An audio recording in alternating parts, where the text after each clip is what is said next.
is the story of a generation long ago, before we were all born. It is one of the reasons myself and everyone in our family is here today. The generation that I'm referring to is that of John Eliot Cushing and Carrie Coleman. Their meeting and their family, which ultimately became ours.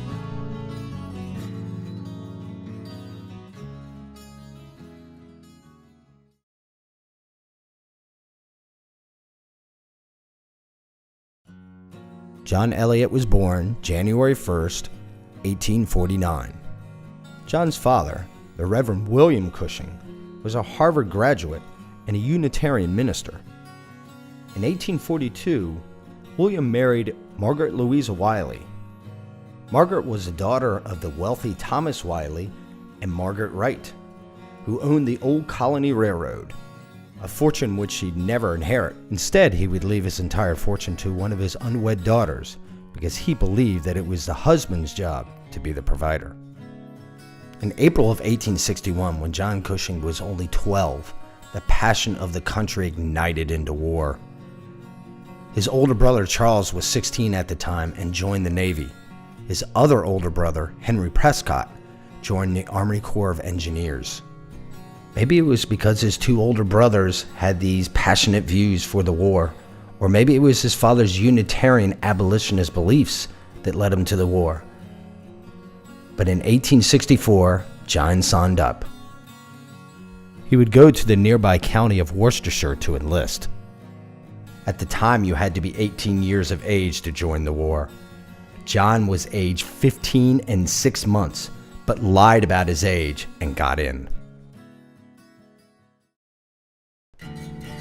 Shortly after the war, John had serious romantic inclinations. In Milford, he was twice engaged, each engagement, for whatever reason, being broken off. He appears to have been sincere of these commitments, though, going so far as to buy each fiancé an expensive engagement diamond ring. Evidently, he had no trouble getting dates, and it was a third engagement that finally stuck, to the beautiful local girl that would become my great-great-grandmother, Carrie Estelle Coleman.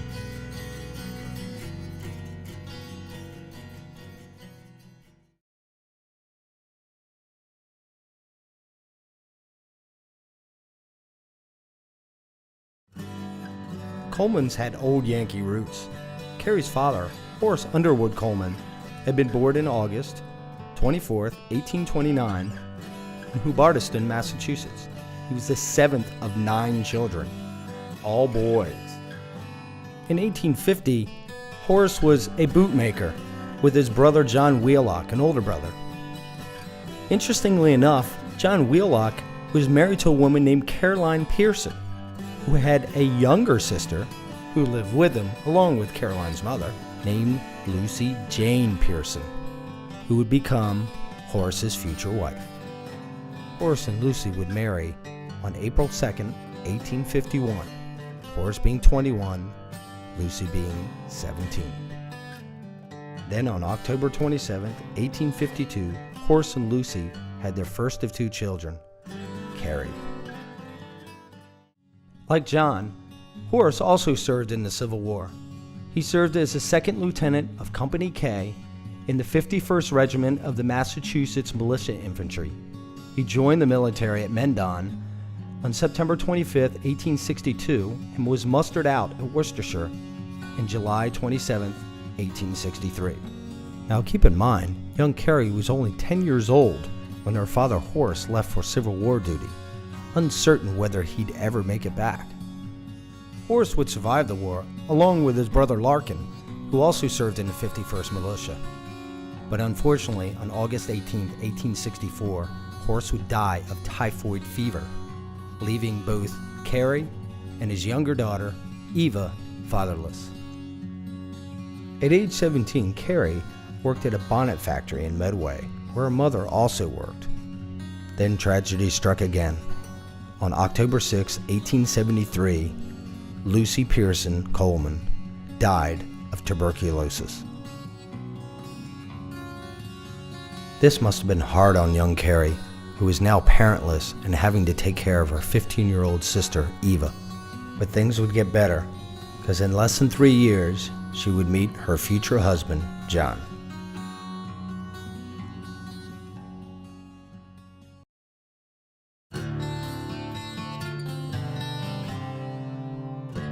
On February 14, 1878, John and Carrie's first of 3 kids was born in Milford.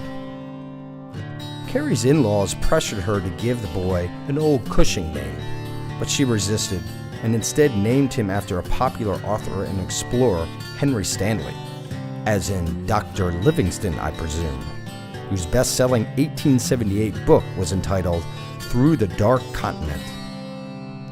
Late in 1881, John went into the drugstore business.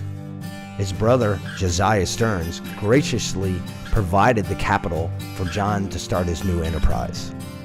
At this point, his brother Josiah owned J. Stearns' Cushing Printer, but would eventually go on to own the Norwood Press, making himself very wealthy, getting himself a mansion, and even peacocks. He would be a big contributor to John financially, as well as John's children, Dean and Dorothea.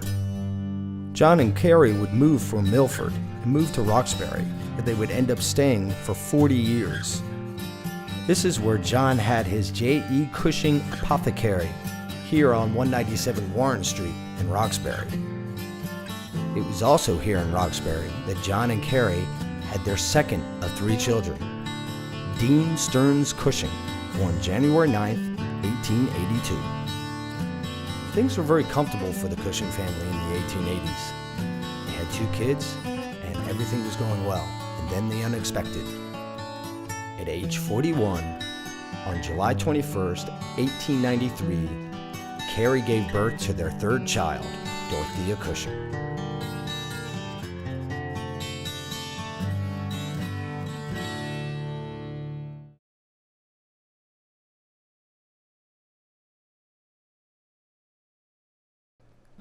When it came to the raising of Stan, Dean, and Dot, it seems as though Carrie had a little help. Interestingly enough, the woman's name was Ida Coleman, the same last name as Carrie's maiden name. Was this a coincidence? Not exactly. See, Ida's grandfather was John Wheelock, Horace's brother, Carrie's uncle, and John Wheelock had a son named Frederick, Ida's father. Ida's father, Frederick, would marry a woman named Jeannie Cummings. And tragically, it seems as though Ida's mother would die in 1885, only 21 days after giving birth to their 3rd child. Her father, Frederick, would remarry to a woman named Mary Dutton. Unfortunately, she too would die as a complication of childbirth in 1907. Then the unthinkable. Frederick, their father, would also die in 1908. Leaving the family of 7 orphaned. Apparently, all of the children were sent to different relatives. Ida was already working for Carrie in the 1900 census, so it seems that Stan and Nellie must have agreed to take one of them in. Her name was Bertha Coleman, and she would stay with them until she was grown. Ida and her younger sister Bertha would spend years tracking down her scattered brothers and sisters. Eventually, it would all pay off. She'd find them all, and happily they were all upstanding citizens.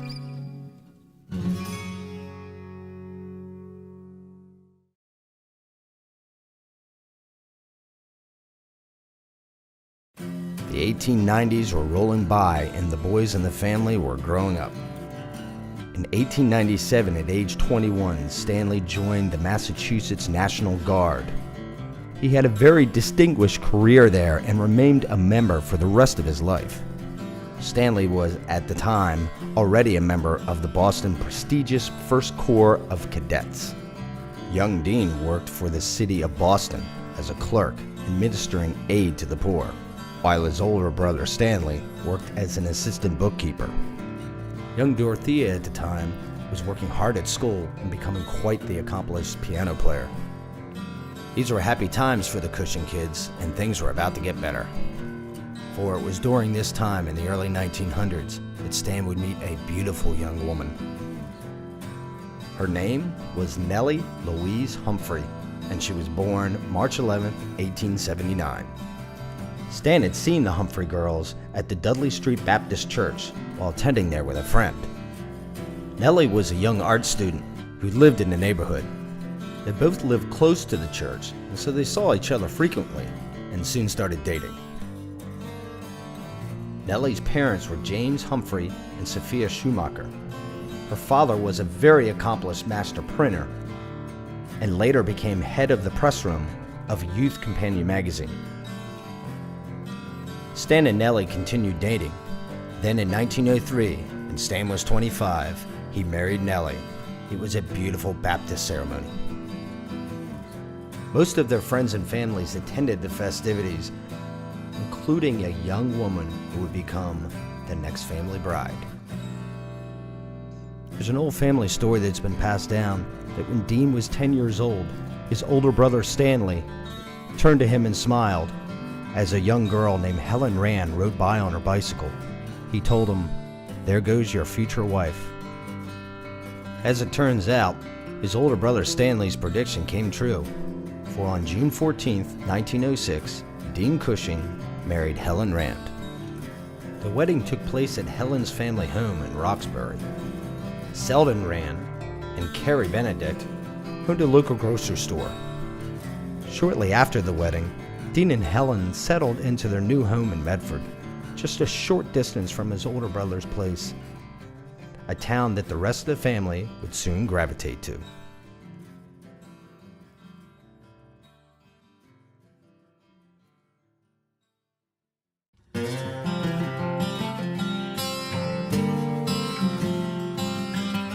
The year was 1917, and another tragedy would strike the family again.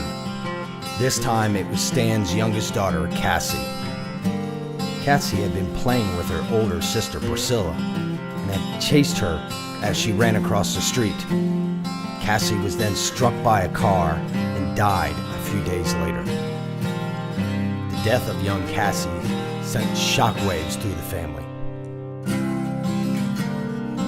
The following year, America entered the Great War, and Stan found himself in Europe.